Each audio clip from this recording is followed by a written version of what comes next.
me a Parsha story.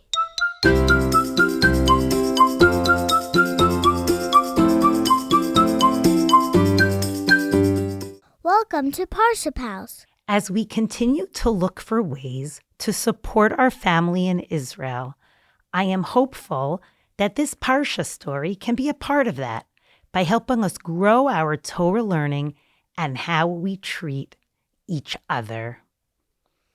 About 200 years ago, Zusha and Esther lived in a small, simple house. It was very small and very simple. There was a dining room table with 4 chairs. There were 2 beds, curtains, a bookshelf, and a small wooden couch with 2 cushions on it. They were very happy. Their lives were filled with many acts of kindness and goodness, and they didn't feel badly for themselves. They had what they needed. Esther owned 1 dress that she wore during the week and a Shabbos dress, a dress that she wore every Shabbat. After a while of wearing the same dress day after day after day after day, her dress started getting faded and worn out, and it even started getting little holes in it, which she did her best to sew up. But one day she said to Zusha, "Zusha, I think it's time for us to think about getting me a new dress. Let's start saving up." And Zusha said, "I love that idea, Esther. Yes." And they set up a little tin cup in their room. And whenever they had an extra coin or whenever they were able to do an extra job to make more money, they would put another coin in the cup. And little by little, day after day, week after week, month after month, the coins filled up. And Esther and Zusha looked at the cup one day, gave it a shake and said, "Let's count out the money. I think we've saved enough for a new dress." And they counted out the money, and indeed, they had enough. They started to dance and sing with joy. They were so grateful to Hashem that they had enough money for Esther to get a new dress. In those days, about 200 years ago, when you wanted a new dress, you didn't order it online and you didn't go to a department store. You actually went to a tailor. And the man or woman in that shop would measure you, and you would tell them what kind of fabric you want. And they would spend about a week working on that new dress or pants or a top, whatever you would need. And then you would come and pick it back up. Esther excitedly walked to the tailor. She looked through the different fabrics and picked one that she could afford that still looked very pretty to her, and drew a picture of what she wanted the dress to look like. The tailor said, "I'll see you in a week with a beautiful new dress for you." And Esther walked home with a skip in her step, looking forward to the next week when she'd be able to take her dress that was getting really worn out with little holes in it, cut it up and use it as a shmata, as a rag to clean, and put on her new weekday dress, her 1 weekday dress.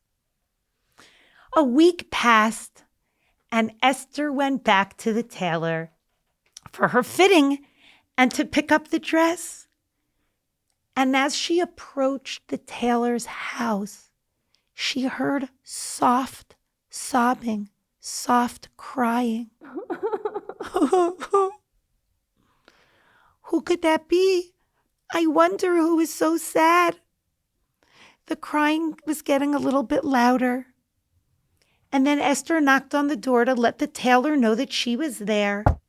And as the tailor let her in, she saw a young woman, about 20 or 21 years old, walking out of the room with her head in her hands, still sobbing. The tailor looked at Esther and said, "I'm sorry, that was just my daughter. She's feeling a little sad." And Esther nodded her head, and the tailor said, "She's getting married in 3 weeks, and she wishes she can get a new weekday dress. But we don't have enough money for one right now." And when she came in and saw me sewing and almost finished, she thought the dress was for her. But when I let her know that it was part of my work and that I was so sorry, but it wasn't for her, she just started to cry because she felt so sad.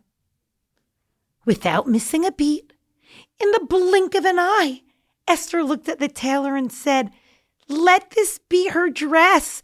It will be my honor to give this dress to her. Please, she's a young girl. I'll figure something out for myself with time. Please, please let her have the dress." The tailor said, "Thank you so, so much." And Esther left with the skip in her step, with the feeling of joy, with the glow on her face that somebody has when they feel so good that they made a good choice, when they made a good decision, when they helped another person. Esther came home and Zusha said, "Esther, I'm so happy to see you. You look so happy. I can hardly wait to see your new dress." Esther said, "I am very happy, but I've no new dress to show you." And Zusha was so surprised. He said, "What? You're so happy, but you have no new dress to show me? What happened?" Well, she put the cup with the coins back on the table and said, "Zusha, I was just able to help a young woman get a new dress so that after she gets married, she'll have a dress that she can wear and feel so good in every day. I gave it to them as a gift." Zusha said, "Esther, that was so kind of you." And then Zusha and Esther looked at each other and they said, "Wait, there's one more thing we have to do." And at the same time, they both looked at the coins in the cup. They gave it a little shake. They stood up and they said, "We must pay the tailor." And they ran all the way back to the tailor's house. And they knocked on the door. And the tailor opened up the door and said, "Hi, is everything okay?" And Esther said, "I'd like to pay you." And the tailor said, "Pay me? You gave me the gift. You gave me the dress to give to my daughter. Now it's my daughter's.